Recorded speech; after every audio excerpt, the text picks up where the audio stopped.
Prateek Porwal. I'm based in Bangalore. Uh, we are from DNB Mentors. It's a website for ENT theory and OSCE examination. And we are actually collaborating with Dr. Sri Harsha Tikka. He has a Sahasra ENT Foundation who is supporting us, who has been supporting us since the first webinar. And he is awesome for everything. He's a very resourceful person. So this is our 14th webinar on how to attempt OSCE stations. So in this webinar, we will not have any presentation. This is just one-to-one talk between the participants and the examiners. So let me introduce the speakers for today's session. Dr. E V Raman, he is MS DLO. He is Senior Consultant and Director of Children's Airway and Swallowing Center, Manipal Hospital, Bangalore. We also have with us Professor N.N. Sir. He is Director and Additional DGHS, Lady Hardinge Medical College, New Delhi. We have Dr. Ravi Nayar, MSENT, FRCS, Dean of HCG Academics, Bangalore. We have Dr. Suhel Hasan, MS, DLO RCS, FICS, Senior Consultant and Head of Department ENT, Mazumdar Shaw Medical Center, Narayan Health, Bangalore. And we have our own Dr. Deepa Shivnani. She is DNB ENT, MNMS, Fellow of Pediatric Otolaryngology from Manipal Hospital, Bangalore. And we have Dr. Squadron Leader, Dr. Jagadeeshwaran sir, uh, GD from Indian As Air a Force graded and specialist. graded specialist in Indian Air Force, and we are not allowed to say Okay. where he is from. So I would like Dr. E V Raman to start the session, sir. Thank you so much for coming on our platform, sir. Thank you so much. It's been a pleasure to meet my young old friends, Neeraj, Suhel, and Ravi through this medium. And of course, I did tell you that congratulate you on setting up this forum. I won't waste too much time because the prospective listeners are people who are due to write their exams at some time. So this discussion is going to be a general meandering talk, drawing room talk, and that's the best way to relax, as though nothing is happening, nothing has changed. And we are all used to exams from the very beginning. I think when we entered school onwards, there have been stressful occasions. And usually it is thought that the exam, which is like a DIP NB or something, is the toughest. Actually, I think the toughest exam is the first public exam you write at the end of your school time. And most of my friends agree with that.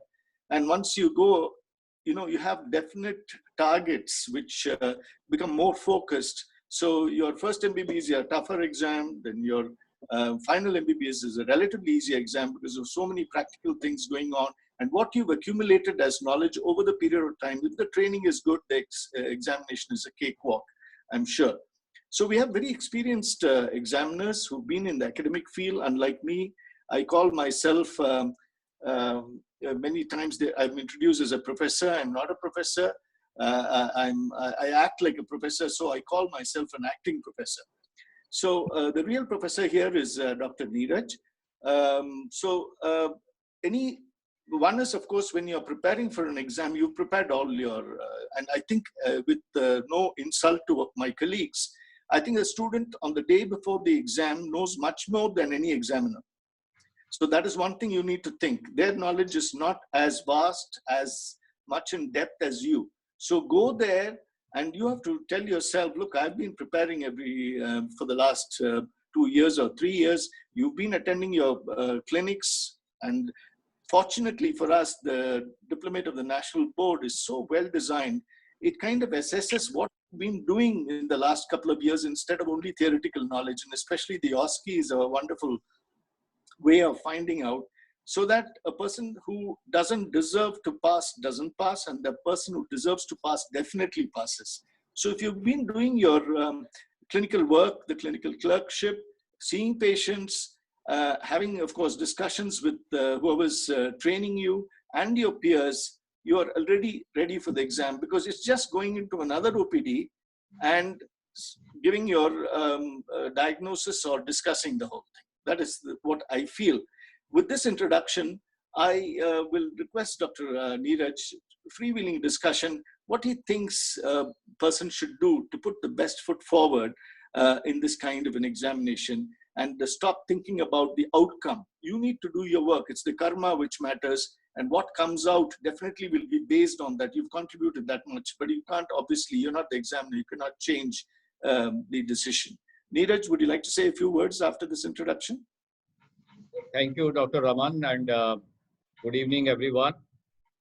Uh, this exam, which is the DNB exam, I believe that there are some students who are not even ENTs in this group, which who are attending. So we will talk about the exam, the structure of it rather than anything else, and how you can perform, or what should be your mental state, things like that. So this exam is no different than any other exam, um, and the preparation required for any exam is required for this exam also.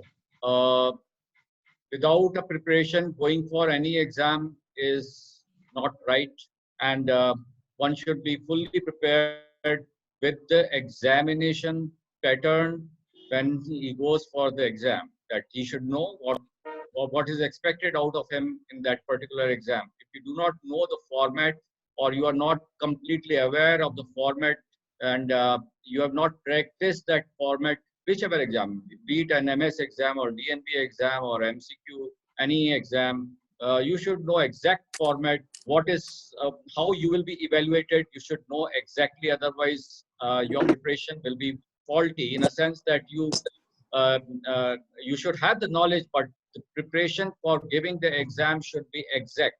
So since most of you know the format, in case it is an OSCE format is a very different exam, and um, and preparation of it is little different than the long answers or the short answer type exams, where you have plenty of time to go back to the same question, or to write, or to play around the answer, or to not be you need not be very specific, in a sense, in case you don't want to be, and you can write, if there are 100 things asked in that particular OSCE, in that particular long question, you can write few things and miss out on few, even then you will get some marks. Whereas in OSCE, it will be, every question is divided into different parts, and these are very structured. That's why it is called OSCE, objective structured uh, clinical examination. So or the practical examination, OSCE or the OSPE. So uh, it is very objective, it is structured, so the evaluation is very objective. The marks that you get are very correct, in a sense that everyone will be evaluated in the same way. And so either you know a thing, mostly it will be like that, either you know it correctly and you will score, or you don't know it and you will not get any marks, or you write it wrong and you will get negative mark maybe. So um, because of this, you have to practice the OSCE part properly, and you should know. Now, OSCE is in the examinations of DNB, where there is an OSCE pattern. Usually, OSCE will predominate over the non-OSCE part. Like in ENT also, there is an OSCE part, plus there is a case presentation and the viva.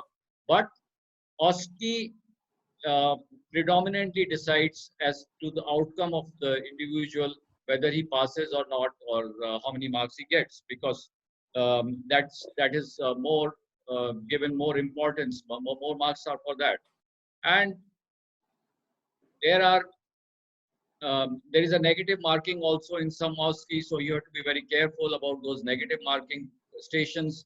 Or this time, or maybe because of the COVID times, it will be still tougher, in a sense that you will not be getting the patients, but you will be getting the questions on the screen, and then you will be answering them. So it becomes uh, uh, it is time bound. So you have to answer in that particular time. Don't keep thinking about the question which is passed. or the part of the question which the time for which is over, and go on to the next, so that you do not spoil your coming questions thinking about the previous one. So that is very important. Your mental makeup should be positive, and uh, uh, as Dr. Raman very rightly said, on the day of examination, you probably know more than the examiner. He read the books long back, though he has got a lot of experience, and he need not read the books every day, but still, your knowledge and uh, of the students on that particular day is quite good, and some of you will be knowing the things and the figures and the facts much more than the examiner. The only thing is that whether you are able to across and you are able to put it into these answers or not. Now, one thing is very important that the students forget. Many a times you know the thing and you still are not able to put it into put it into words. So whenever there is an exam, this time it will, I do not know how it will be tested, but um, if there is an exam where you have to do some procedure, and at the same time you have to give the running commentary. So the running commentary is very important. You should be able to say the things what you are doing. This time that will not be probably judged. It cannot be because it will be online, and so I don't know how it will be, but uh, in the examination part, when you are presenting a case and you are presenting the finding, say for the finding of a tympanic membrane, if you have to speak, then that finding should take at least 3 minutes to tell.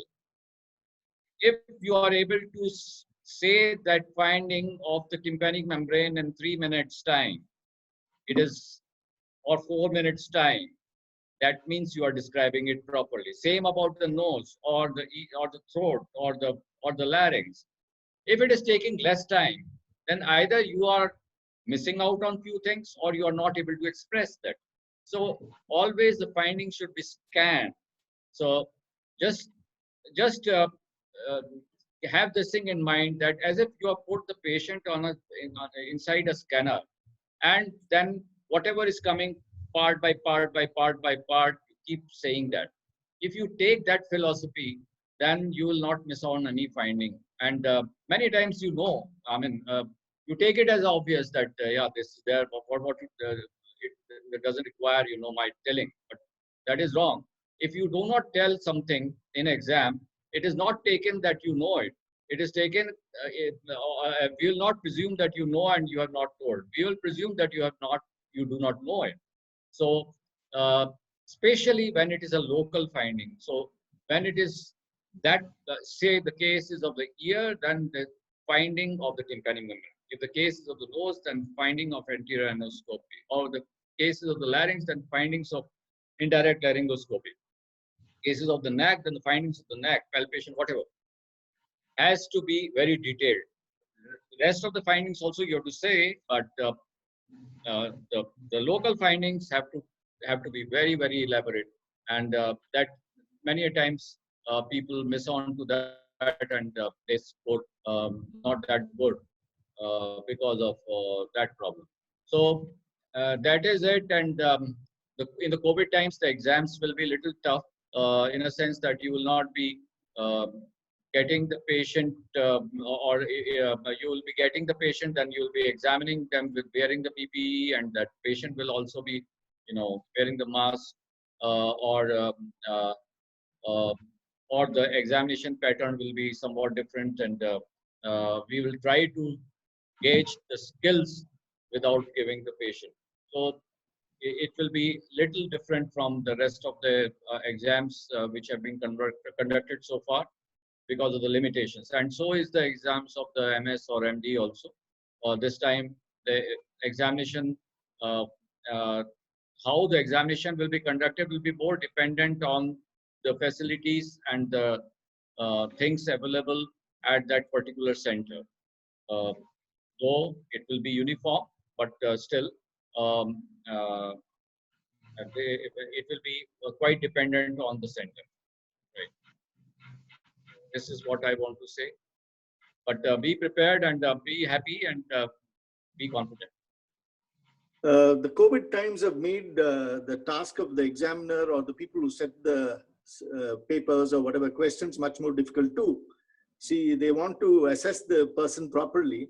And as far as Dr. Neeraj has told us, you see, he's a person who examines both MS students and the DNB students. So he's covered both angles from one point of view. But the DNB part, I think to some extent is so well standardized that, one can, I feel, not interpersonal, prejudices are there and where you're working, etc., etc. So sometimes when you go to the Viva stations, I'll concentrate a few words on that, is basically many times because you know the answer, by the time the examiner finishes a question you want to answer.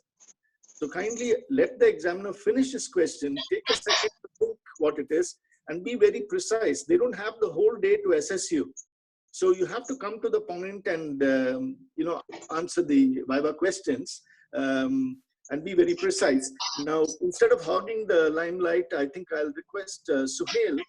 Suhel, you want to give any specific tips regarding the preparation for the exam, how to, kind of de-stress and put across your best answers? Yes, thank you, Dr. Raman, and thanks for the organizers for setting up this. And well, the webinar is how to make yourself ready and confident to face this exam. Well, I think it's inherent that obviously you have prepared well, and like there's a saying that you trust yourself. You definitely know more than you think. Okay, you know most of the answers. You've read your theory. You've passed the exams. This is that last little hurdle. Have confidence in yourself. Don't always think that, oh, I don't know this and I don't know this and I don't know that. Rather say, I have read this and I know this, and go confidently.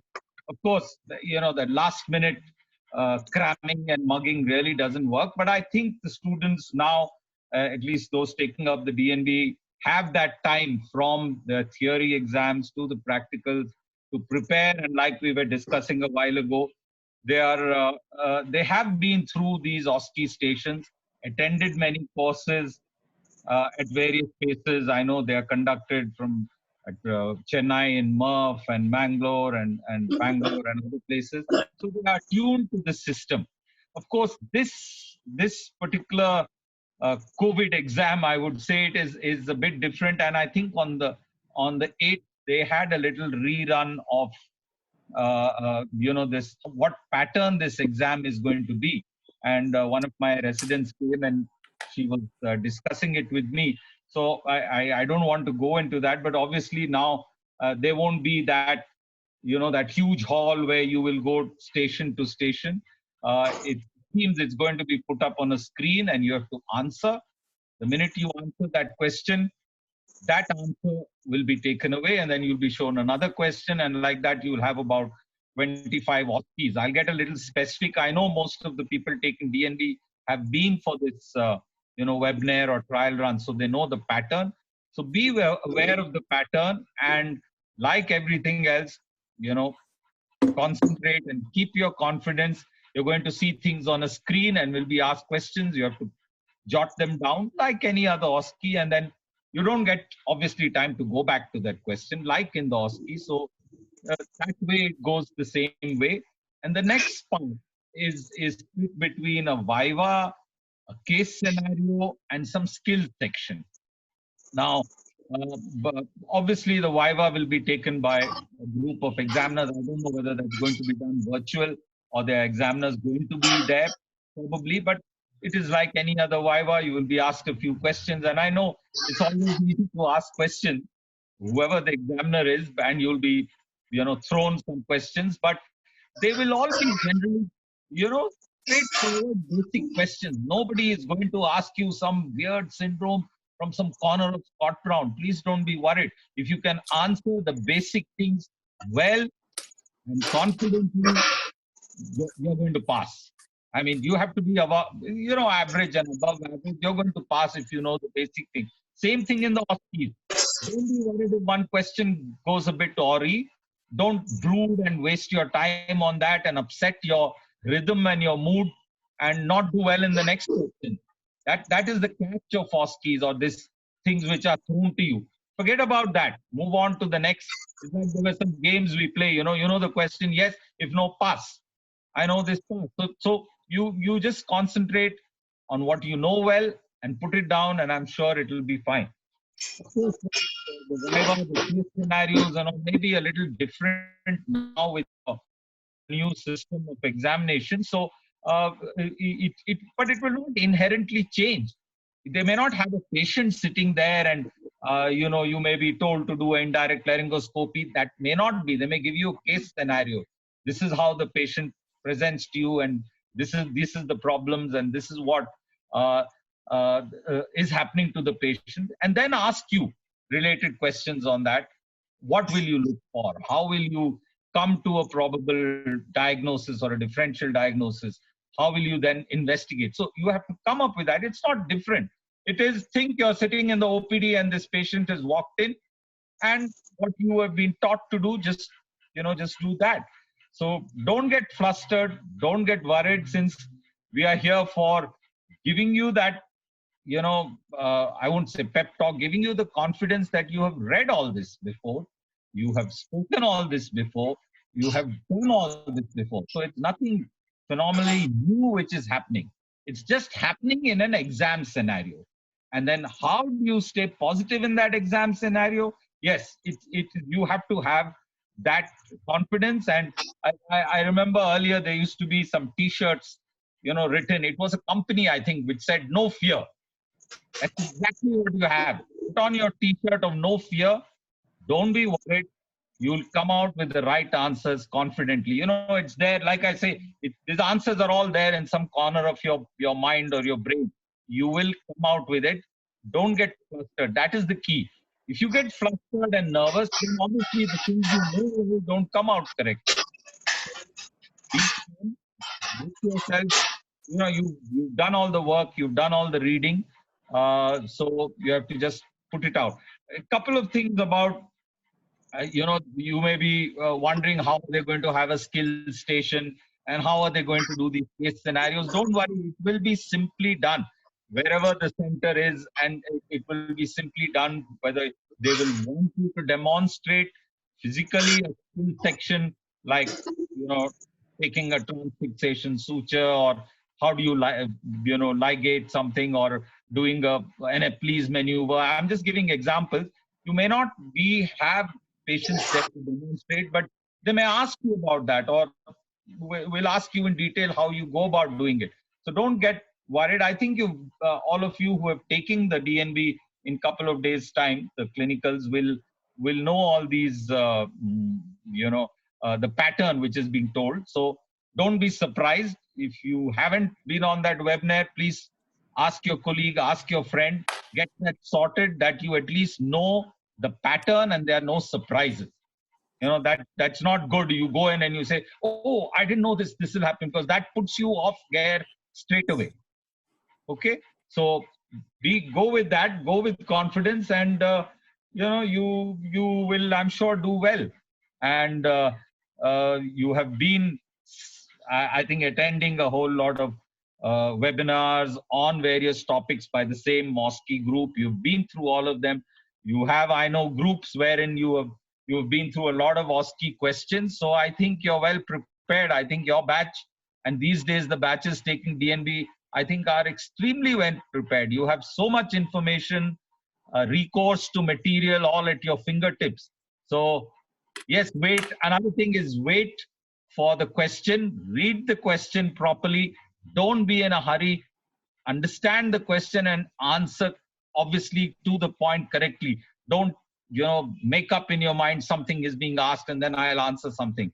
Be very careful, read the question and manage your time. Obviously, you have a limited amount of time. When one question is flashed on, like it will be in this exam, flashed on the screen, they will give you those probably 5 minutes and you have to answer. You don't have to rush. You will have time for that. But yes, don't just wait and wait and wait and in the end have to, write something.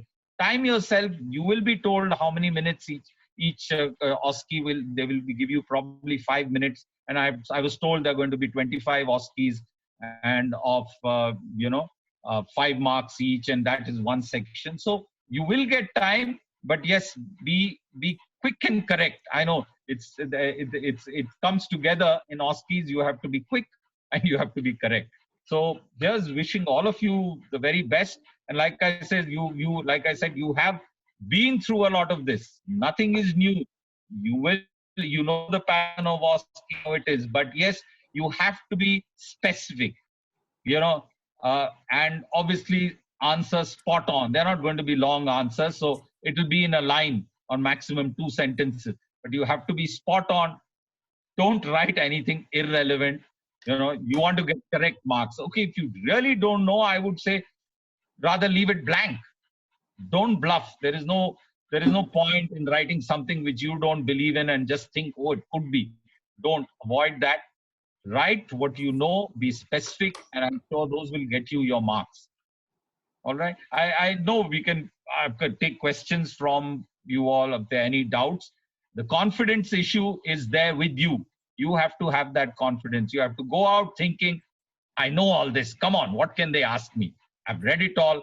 I know all this. Yes, it's those last few moments when questions are asked, you have to collect your thoughts calmly and answer to the point. This is not a long answer question. No long-winded answers are required or needed. You have to be specific. I hope that puts it in a nutshell. I'll pass it back to Dr. Raman, and if he, Dr. Ravi would add on to it, and our, other panelists and others could, comment.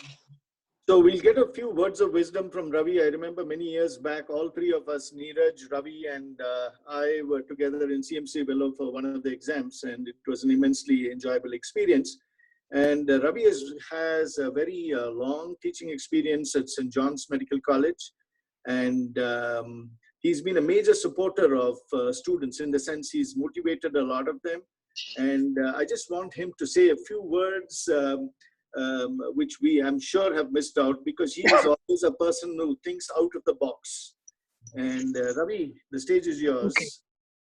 Yeah, so I hope I'm audible. I apologize for my voice. It's a little weak. Yeah. But am I audible? Yes, Yeah, sir. yeah. Okay, so I don't know whether I can add much to what has been said, but let me just summarize it like this. Sleep well at night. That is very important. You must catch a good night's sleep. Point number 2, ensure that you don't get hypoglycemic. Carry chocolates or biscuits or whatever, because I've seen many people who get a little confused when they are hungry. So sleep well at night. Make sure you don't get hypoglycemic. First 2 points. Second, the other points largely covered. Be sharp, be precise, expect certain questions. I'm taking a bet that there has to be a question on COVID. I mean, I'm not an examiner, so I don't, Achal may shoot me or not, but there has to be a question on COVID, and you have to be prepared for it. So be topical, be sensible, do not answer in a tangent, and generally, when you are asked to explain, imagine that you are explaining to an intelligent attendant. I tell my students, imagine Narayan Murthy or some great intelligent software expert, his relative is being examined by you. He would ask you pertinent questions. Similarly, imagine the examiner is somebody like Narayan Murthy. So when you are explaining, you don't have to try to psych him with words. You have to explain as if to a sharp attendant. If you can do this, the rest, I mean, I'm sure you know. So I'm leaving this at this stage. I repeat, sleep well at night. Ensure you don't get hypoglycemic. Expect questions which have topical relevance. And in the Viva, talk as if you're talking to an intelligent attendant. The last point has already been alluded to by Suhel. That is, when you are answering a question, please hear the question out. Many times, the question is something else, the answer is something else. In a Viva, in a general exam, you have a chance to correct it. In a, there is no time for correction. So let the question play and then talk about the answer. Thanks, Ravi. We'll just go around once more before we start taking questions. I'm sure there must be questions. We need adequate time for that. But I have a feeling that when you have simulated case discussions, it actually is going to work to your benefit, because normally you have a patient. Now, when an examiner is setting up a simulated case situation, he is building it around an answer. He has the solution and he's building the questions around it to lead you to the answer. So if you read carefully, then you will actually find that it's like doing a crossword. The clues are all over the place. So a simulated case, to my mind, although unnatural for a doctor who's examining patients, is much more easier because all the clues are right in front of you. So you just have to look for that and arrive, because the examiners based it on the solution. And then he's building up questions on that. This is my impression. I think that way. Now, going back to Neeraj for 2-3 quick questions. I don't want to let him go away without answering these things. Neeraj, there must always have been situations where you used to feel, repetitive mistakes that certain patients, certain students do in terms of, you wish the person would have answered differently in Vivas. You think you can give some tips on how to face the Viva OSCE? Yeah, as very rightly said by Dr. Ravi Nayar and you also, that there are questions which you should anticipate, which are relevant to that day and to that time. So, so the relevance of the questions, there are some questions which can be expected and which will be asked to everyone. And especially during this time, somewhere definitely you will should be asked about COVID and things like that. So, or the PPEs or the material of PPE, or because they are relevant to today's time. So, uh, or the tracheostomy part where the COVID situation, things like that.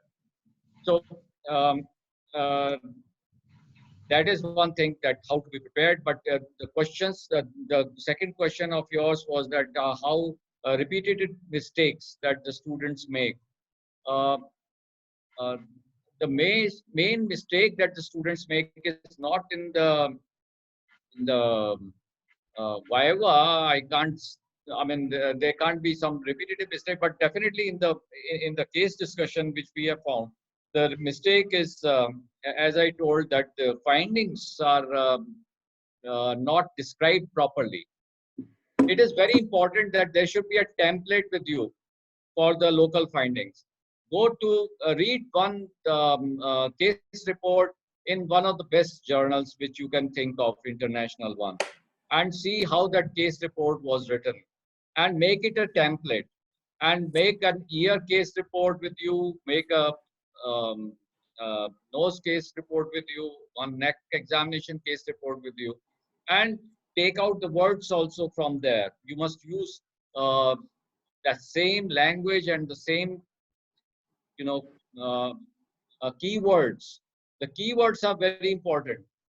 You should not be short of words, and the keywords are defined, and they should come into your Viva again and again. Those keywords should be mentioned. So it is very important that you make a template so that you do it fast, and just and best way to do is read more case reports which have been published in some best of the journal. Need not be ENT case reports. It can be any. You just take any, and you will get ideas that how you make, if it was a case of larynx, or say, you can just get the idea from there, because the main format remains the same.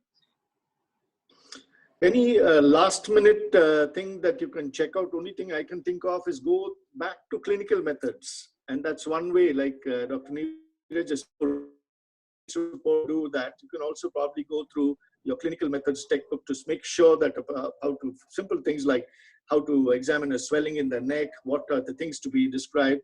Because last minute, you don't know what to go and read. Don't go and read some heavy subject, something simple like that. And the other thing is, regarding the Suhel, how many do we have? A lot of questions. Should we move to questions, Deepa? No, sir, very few, sir. One important question is, can I take it now? Yeah, do that, and then we can get back. So that, recently, we attended this webinar by NBE regarding OSCE preparation, and there they said there is no negative marking this time. So students are a little confused whether they should attempt what they don't know, if there is no negative marking, or they just leave that question blank. For Neeraj Mathur, sir. No, if there is no negative marking, then I'm not. First of all, I'm not sure about it. Okay, sir. And but if that be the case, then leaving it will make no sense. Absolutely, sir. If no negative marking, that's what we got in that same webinar. That this time there is no negative marking. You can attempt everything. So let's add to that. What the thing is, we always have, sometimes called presumptive diagnosis or an intelligent guess. It happens in clinical medicine all the time, and you don't have everything. So if there's no negative marking, I don't know what Neeraj's view is. I think you have to think, and if you think you're fair enough without making yourself an idiot, if you can think of some answer to a question, I think you should not leave that. That's what a person like me would say, but I don't know what the seasoned examiner's point of view is. Neeraj? Yeah, absolutely. There is no point, in case there is no negative marking, yeah, true. But I'm not sure whether this statement is correct. Specifically from DNB, be very sure on this, because you shouldn't take a chance, I think. If the DNB has mentioned no negative marking, and sometimes they have some must-know questions and things, I don't know, maybe the format is different this time. And yeah, I've got a couple of points for this new format, which if there's time, I'll probably discuss that. Right.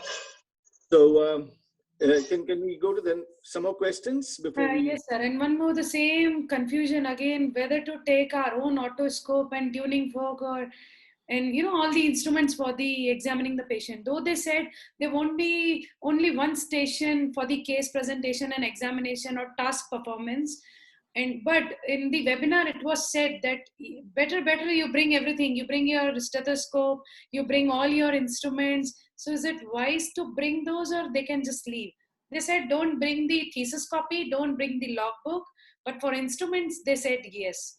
So again, lots of students are confused whether to bring those or not. Just 1 second. Are you referring to the official DNB? Official DNB webinar, which was held 2 days back. On the 8th. It was conducted on the 8th. Absolutely. Yeah. So I think that is gospel truth. If the DNB says something, who is anybody else to say yes or no to that? Yeah, if they are saying, then they should bring. So I think everybody is listening to us. You should bring your tuning fork. Yeah, bring it. It doesn't cause you any harm. Take it along. If you don't have to use it, fine. It's in a box. It's in a bag or a box kept somewhere. It's okay. yeah, rather go better prepared than you're short out and you don't have something, or even though you may not use it. Yeah, there's an issue about these case scenarios which was mentioned in the webinar by the DNB. I think they are going to give case scenarios. They may not be patients. So I don't know whether students are still thinking they may have to examine a patient there, or do an ideal or use an otoscope. Probably may not be. They're going to give case scenarios, and questions are going to be based on those case scenarios. But for the skill station, I'm still not so sure, because skill is a skill. You have to do it. How can you talk about doing something? So I don't know about that. They may give a rubber roll and something, and then say take a stitch. Or I don't know. That will be left up to the examiners at that day. What is going to come into the skill section, skill station? Because you have Viva, that's straight. We all know about it, whether it's a virtual Viva or there's an examiner sitting in front of you. The case scenario is also fairly clear. You will be given a scenario and you will be asked questions on them if there is no patient. The issue is about the skill station. Are they really going to make you physically carry out a skill? Obviously, it could be on a bit of cardboard or rubber or tubing or whatever they want. So that would be, I think, left to the examiners. That I thought I'll just add that point regarding this other part, apart from the OSCE. Though I know probably the more marks percentage goes to the OSCE, and then I was told about 40 for the Viva, 30 for the case, and 30 for the skill, and 200 for the OSCE. And I think they were told that you have to pass both sections separately, if I'm not mistaken. The OSCE section and the other Viva case skill section, you have to pass both these separately. So these are small things, but they matter to your end result of how well you do. So you have to know that it's all not going to be added up and get an average mark. You have to clearly pass your OSCE section separately, on which there are obviously more marks allocated, and have to pass your Viva, case and skill sessions. Those marks probably will be grouped up, and that section is separate. I think that's how it was explained to them during that webinar they had with DNB on the 8th. One major disclaimer, whatever we are saying is on hearsay, but if you have personally heard during the webinar, that is the correct. Yeah, I think you should go by that. Whatever so if you have said something, yeah, Deepa? These are actually, he's having huge list of common mistakes. Okay, he's observing for several years and he's just getting the feedback after the OSCEs and after the results that what went wrong. Personally, one-to-one interaction with students. So he's having huge list what they did, major mistakes. So I think he should tell those to us also. Hello. Yes, sir. Actually, to my interpretation, every candidate who appears for the exam, the knowledge level is same. Can I just interject, Jagdish? Sir, yes, sir. Yes, sir. See, one mistake I can tell you is one of our students many years back was asked to change a tracheostomy tube on a dummy. Yes, he did not wear gloves before doing that. You see, you must remember and simulate things which you're supposed to do, and that was pointed out. So every small action of yours when you're doing a skill station, like Suhel said, we don't know exactly what they expect. So small things which you think are not important are very important, because examiners are ticking you on those particular aspects. Yeah, Jagdish, go ahead. Sir, to my knowledge, most of the candidates who appear for the exam, the knowledge level is same, sir. There is no doubt in it, because they are very well prepared for the exam. But only one thing, before appearing for the exam, they should know how to minimize the negative marks or either minimize the mistakes, which can be easily avoided. In short time, in 5 minutes, maximum people try to make mistake in a hurry. That is the thing. They miss out the genuine points because they have limited time. They are just worried about they have to go to the next station, and they miss out the small 1 or 2 important points.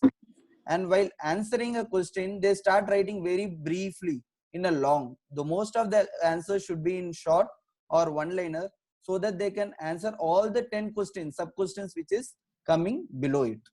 For example, everybody knows that if a drug is kept, they directly know the indications, uses, everything. They'll start writing pages. But there is a drug which is kept in front of them, they don't see the expiry of it.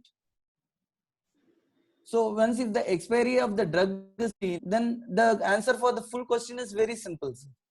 Because before giving a patient, everybody should check the expiry of a drug. This is what they are very much worried about, not about the indications, because everybody is worried about, knows the indication of a drug. And in case of radiology, the moment they see the CT scan or MRI, they jump, it is inverted papilloma or it is a fractured temporal bone.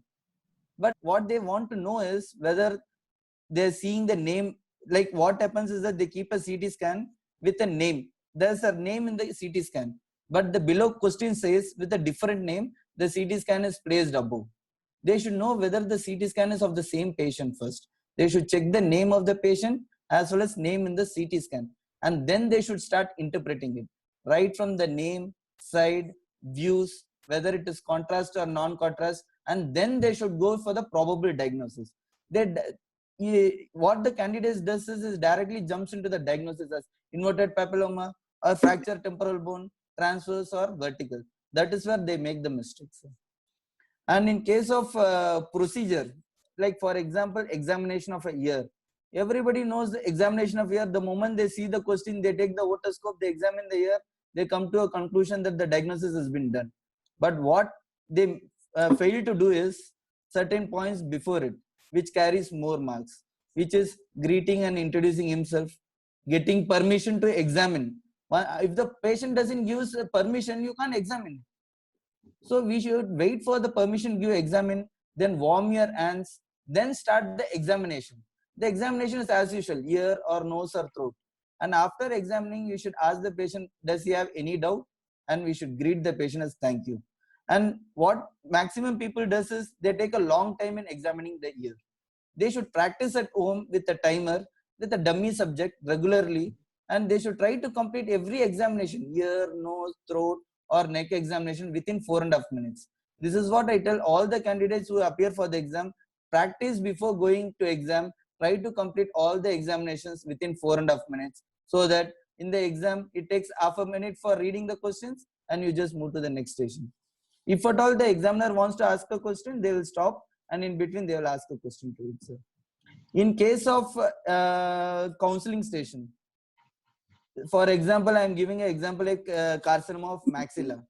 Everybody starts with "मैं ऐसे operation करूँगा, I will do this." The sequence. The sequence is they should try to speak in soft words, introducing himself, and we should know a bit of anatomy, physiology. Thoda sa we have to tell the patient in just 2 lines. Then what is the knowledge of the patient? Whether he's educated or non-educated, we have to go according to that level. We should start giving the counseling section. And there is a headings which we follow is pre-operative counseling, operative counseling, post-op counseling, and post-op prognosis. And finally, we should ask, is there any doubts? And then finally tell thank you. Each thing carries mark. Just not telling I will put an incision, I will it will take 7 days for removing, histopathological examine bhejega, radiotherapy bhejega. So these all things will carry marks, but it carries limited marks. Whereas if you don't greet a patient, if you don't know the knowledge, how much knowledge the patient knows, and if you don't ask whether he has any doubts after counseling, then the negative marks come flying behind. So these are the areas where people used to make a mistake.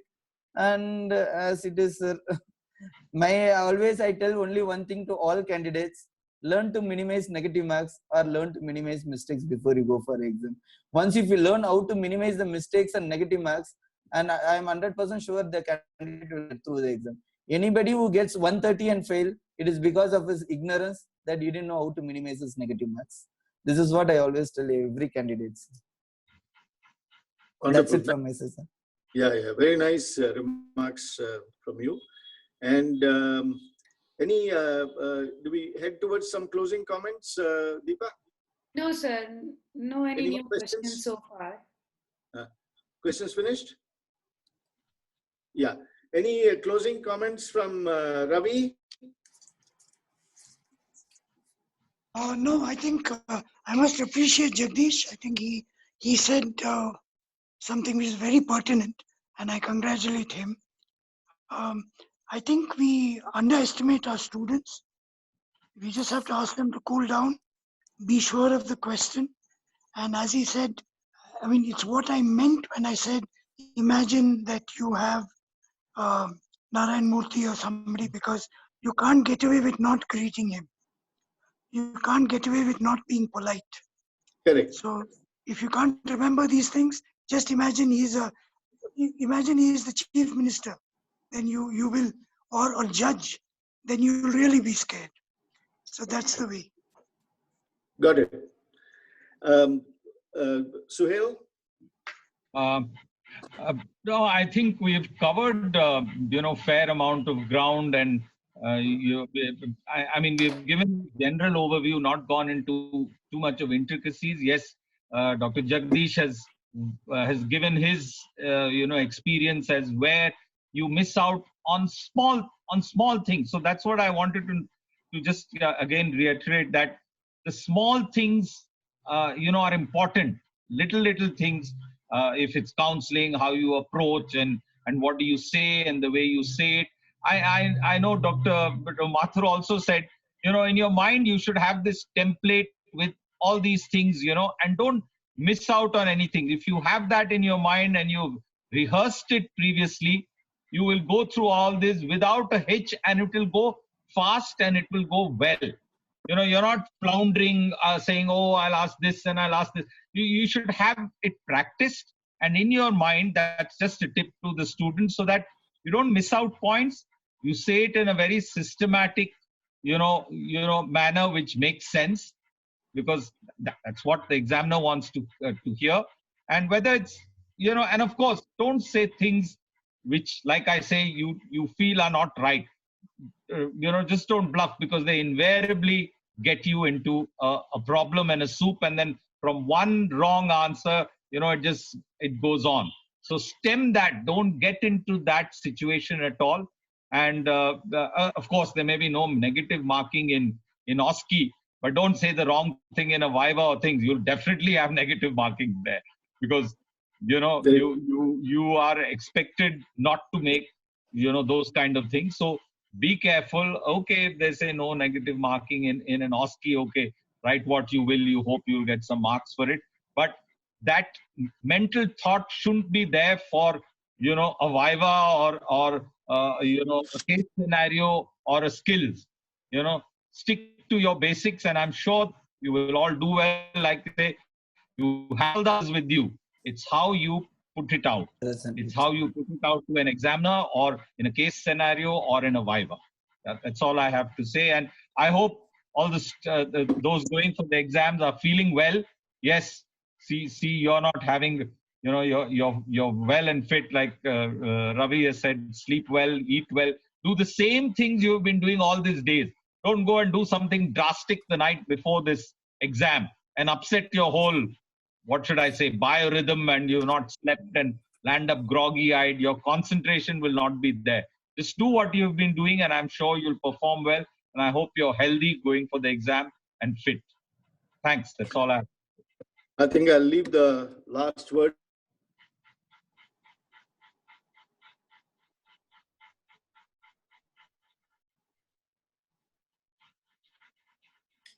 to Neeraj, who's the most experienced examiner, most experienced teacher, with his remarks.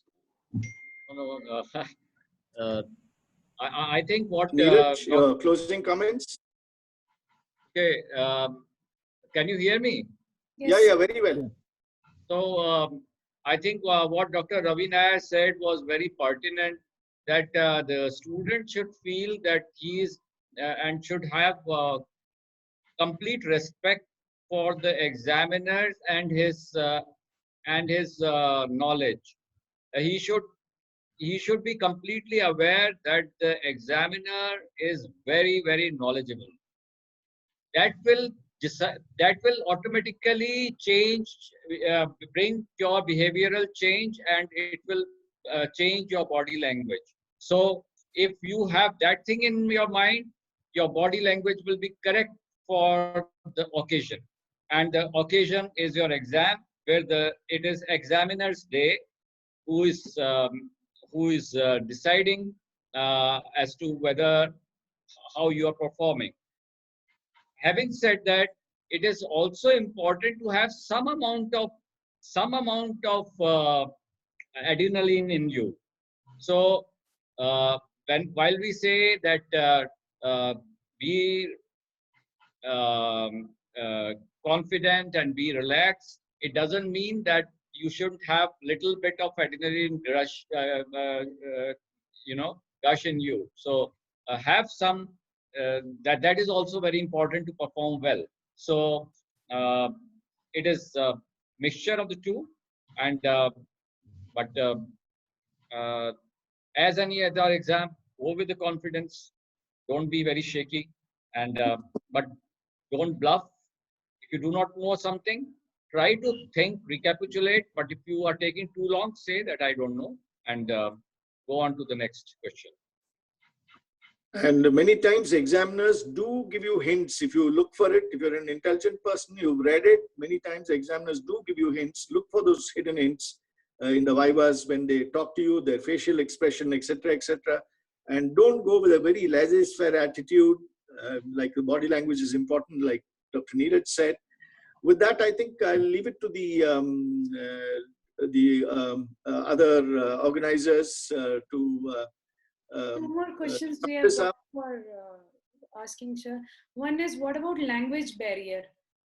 So especially for the task stations, sir, will there be any interpreter in between? They want to know, candidates. Yes, they do. Neeraj Mathur, sir. So usually we have this interpreters things in the exam, but in the COVID times, I do not know whether it will be required also or not, because this time the exam is happening at the centers which are near to your place where you are. So that language thing should not be that much of a problem because you are from probably giving the exam in the same area where you are placed, if I am not wrong. So because the traveling is a problem, the quarantine issues are there, so the exams are happening nearby. But if there is a genuine issue, you can always ask for help. I'm sure they will. Yes, but you can always ask for help in case there is an issue. Yeah. Okay, sir. One student is asking, what if I made a mistake, like I forgot to write my roll number? How they are going to assess? 0. That's tough. It will be 0, actually. Yeah, this is whose sheet it is. Of your own feet and trying to run. That's why stay focused and be alert. Like you said, just don't daydream or relax in between. Focus and be alert from the word go, from what you write down and right through the OSCE stations. It's all going to happen very quickly. You won't realize it when it started and when it finished. It will all be in a blur.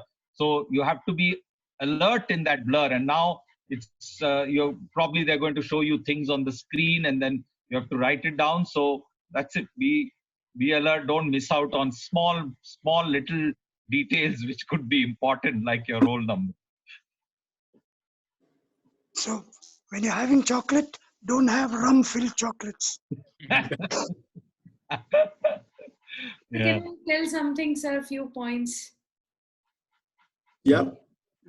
So basically, to de-stress, technically, we have total 200 marks. Out of 200, we need 100 marks for OSCE especially. Means 50%. Okay, I assume I'll give you 60%. Means 120 marks out of 200. Means 80 marks I'm deducting. Means I'm deducting 10 stations. Oh my God, out of 25, if you don't know 10 stations, 10 big stations, not a big deal. Anyways, you are getting 60% and you are through these stations. So don't take burden of one station to another. If you are lost completely, you have the grace of 10 stations where you can miss out partially. So don't take that stress. Okay, you are anyways getting the mask. But then for the OSCE and for the Viva, Viva and for task station, you have 100. Out of 100, you need 50. If you are confident while talking, if you have clarity of your thoughts while talking, you have organized your thoughts steps by steps, and most importantly, if you can justify your answer to the examiner, I think you will not lose the marks. So I think these points, just be confident, relax, and if something goes wrong, leave that station there and just go to the next station. That's what I think Raman sir always used to tell me before the exam. So just forget whatever has gone wrong. So doesn't make any difference. 8 stations you can lose around say. You need 50% to pass. Means it's not toppers here for the people who just want to pass. That's it. So just relax and enjoy your exam. Fortunately, we've been getting excellent results because of the quality of students who come to us and their motivation. I'm sure you have some role model in your departments where you work. Take inspiration from them and say, you've been trained by the best people, go there and put your best foot forward, as today's team talk says. That's what you need to. So we have Dr. Chaudhary Satyanarayana with us, who wants to just put his inputs also. So Sure. Shall I allow him to talk, sir, for 2 minutes? Please, please. It's a democratic place. Sure. Yeah. Dr. Satyanarayana Chaudhary, sir, you can... Hello, sir. Can you hear us? Dr. Satyanarayana? He has to switch his audio. It's on, sir. We have unmuted him. He's raising He's hands raising constantly. his hand. He's saying statistics is important. Yes, of course, you will be asked something on statistics. You will be asked, a lot of some, facts, histopathology. You may be shown a slide, so you will be asked questions on, covering all these areas. Anything can be asked. And with the current COVID testing going on, specificity, sensitivity. Specificity, microbiology tests, I remember many a time they've asked composition of solutions, anything like that. So you have to be ready with all, those details and a lot of practical things. Now with COVID here, they may ask you the test. I mean, it's a throw up. Anything can be asked related to COVID, related to ENT and COVID, like Dr. Raman was saying, tracheostomies, risk, other things. So those are some of the current things. Like Dr. Neeraj says, the words that you use are very important. For example, you must know the difference between deafness and hearing loss. All these things depend. I mean, I think you should be aware of these things. I'm sure you're already very well prepared by now. With a cool mind, I think you just go and need to go to the exam.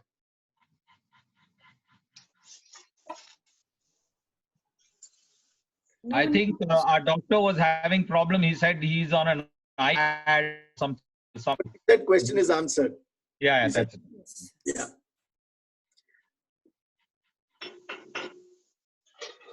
Yeah, Deepa? Okay, nothing new, sir. Dr. Prateek, do you have any more queries you are getting privately?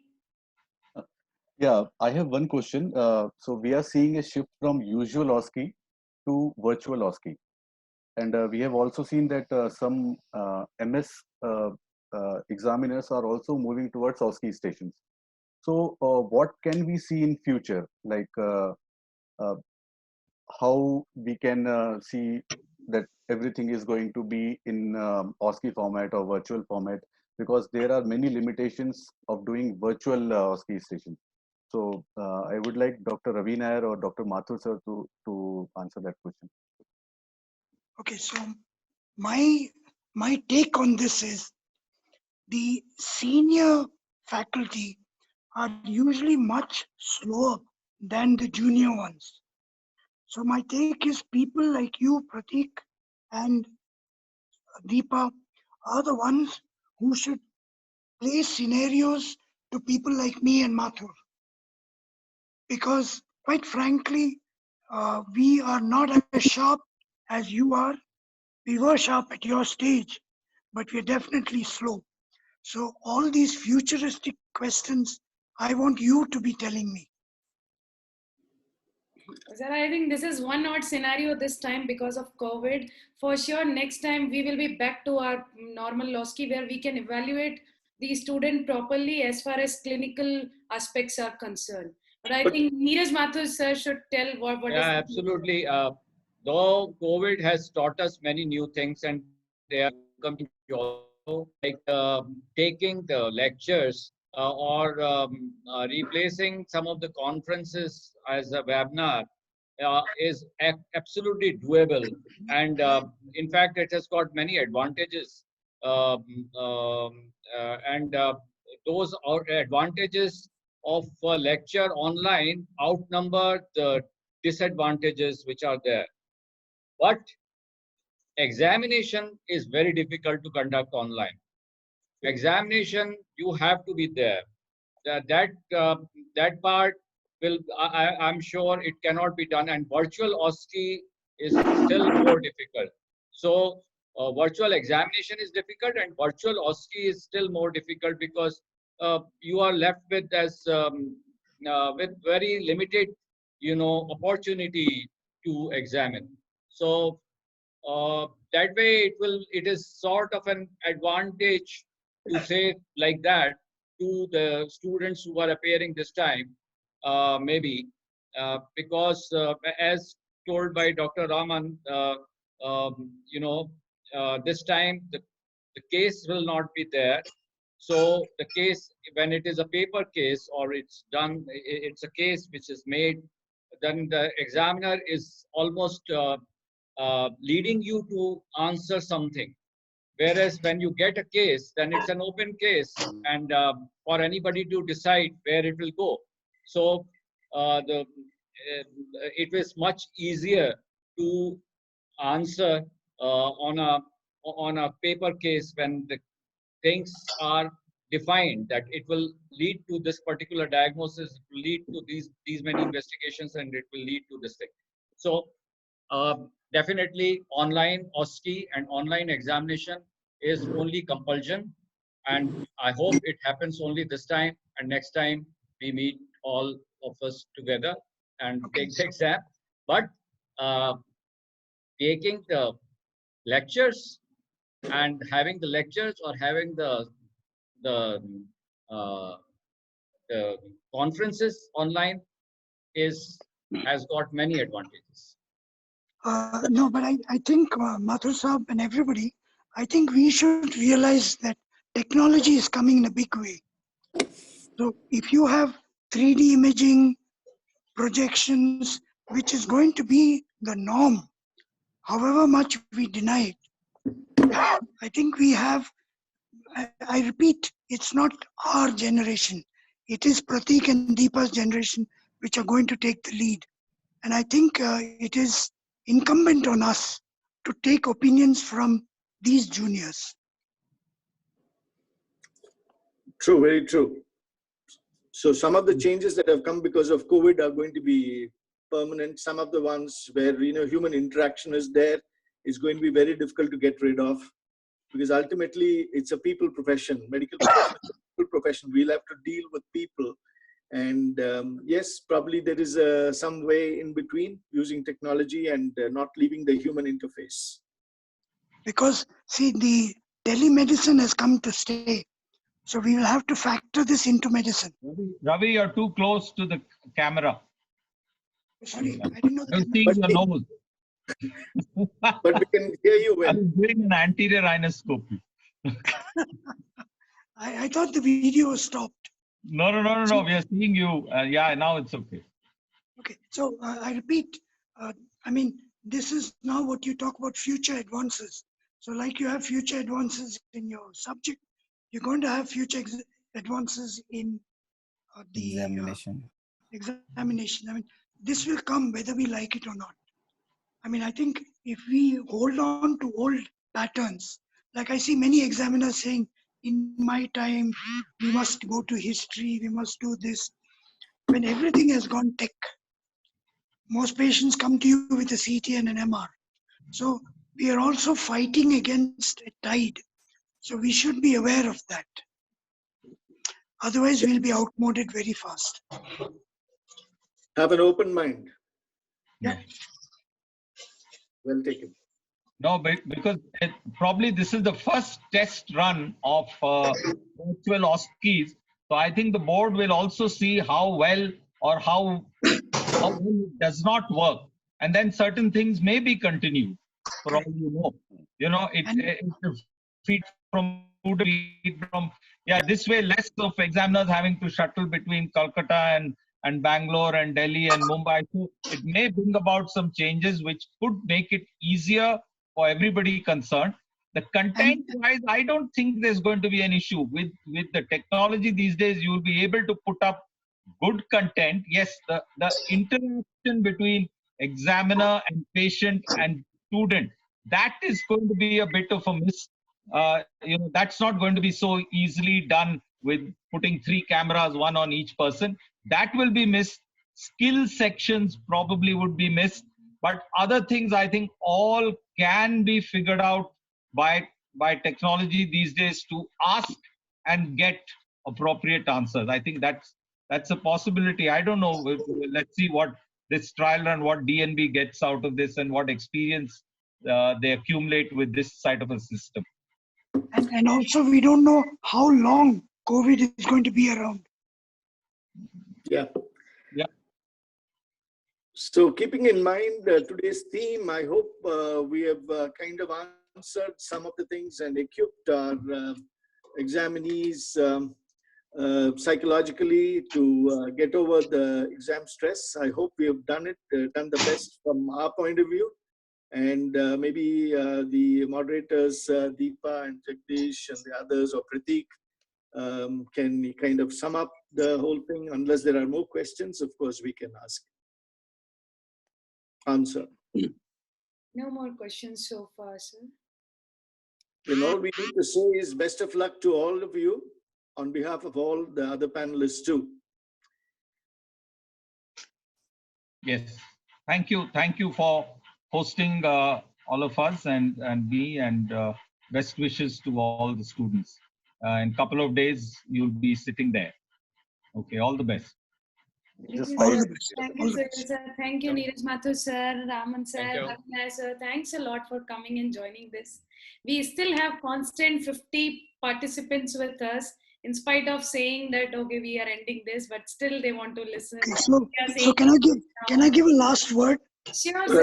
Sure, please. Okay, last word, of course, is usually my wife's, but in this case, let me put it differently. If you get nervous in an exam, it is said that the mind and your breath are like 2 horses. So if your mind starts shaking, control your breath and your mind comes in control. So please, all of you all practice deep breathing exercises if you get nervous. Thank you.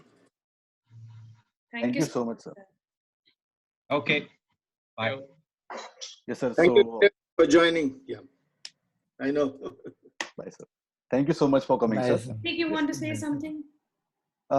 No, I think it was very great for all the eminent speakers to come and to give their precious time. Um, I would like to conclude, and I think we can call it a day. I'm very thankful to Dr. Mathur sir, Dr. Ravi sir, Dr. Raman sir, Dr. Jagadeeshwaran sir, Dr. Suhel sir, Dr. Deepak ma'am. I'm so thankful to all the members who came here for this webinar series, and I'm very, very much thankful to Dr. Sriharsha, Sahasra ENT Foundation, for supporting us. And thank you so much, sir. So I think we can conclude. We can call it today. Thank you so much, sir. Okay, thank you. Thank you. Good night. All the best. All the best to all the participants. All the best, all the students. Sleep well, eat well, perform well, be confident, clear in your talks. That's it. Thank you so much. Thank you, ma'am. Thank you. Thank you all.